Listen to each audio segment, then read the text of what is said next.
na damu ya watu hawa, wewe Mama Faith, iko kwa mikono yako, kwa sababu ulikaa chini wakati watu wanapanga kuua watu ambao walikupigia kura. Watu hao walikupigia kura mara mbili. Wewe Mama Faith,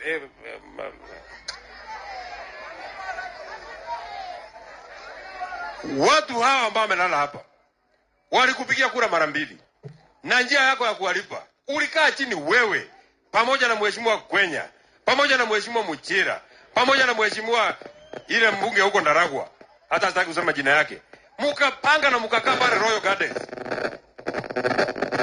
Wewe mtu ya mitambo nitakupiga kofi vibaya sana wewe. Saa hii mambo inaendelea hapa, si mambo ya kucheza cheza hivyo mnacheza cheza hapo. Wakati mliona kura yenu imeshindikana na mmejua watu ya Olkalau wamekataa mambo yenu, mkasema njia ambayo mtatumia ni ya kupiga watoto yetu. Wewe Mama Faith, kama mama mwaka 67 years, wewe kama mzazi unakaa chini kwa kikao ambayo inapanga watu yako ya uwawe, ni sawa? Ni sawa tu. Ni sawa tu. Ni sawa tu. Ni sawa tu. Sawa tu. Sawa tu. Wewe Mama Faith kwa elimu kitao, tauti kama kwa ina magai.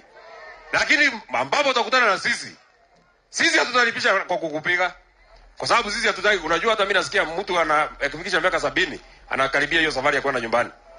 Sasa wewe tayari uko na 67, hatutaki kusaidia Mungu hiyo kazi yako ya kwenda nyumbani. Wewe ngangana na Mungu wako, mtakutana huko mbele. Lakini kwa kura tutakutana na wewe. Kwa kura tutakutana na wewe. Na tutakulipa na njia hii ambayo umetulipa. Mimi sitaki niseme kuzidi hapo. Nataka nikushukuru sana kiongozi wetu, Your Excellency Rigathi Gachagua. Thank you very much. Mimi kama mmoja ambao wako kwa jeshi yako, we are very proud that we are following a general ambaye hawachili watu yake. Siku ile uliambia watu hawa wawili wameaga, ulisema utasimama na sisi na utatembea na sisi, na kweli umetembea na sisi. It was easy for you kutuma pesa kidogo na useme familia, kila familia iende ijipange kwao, lakini ulisema wewe mwenyewe utakuja mpaka hapa. We are very happy. Thank you very much.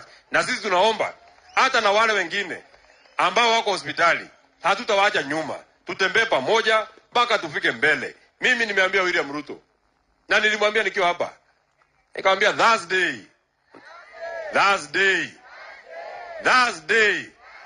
nobody can stop reggae. Ni kweli ama si kweli? Hata leo mimi nakwambia William Ruto, hata utuue, hata utukamate, hata utupige, leo mimi naambiwa tu asubuhi askari walikuwa wamekuja kwangu, karibuni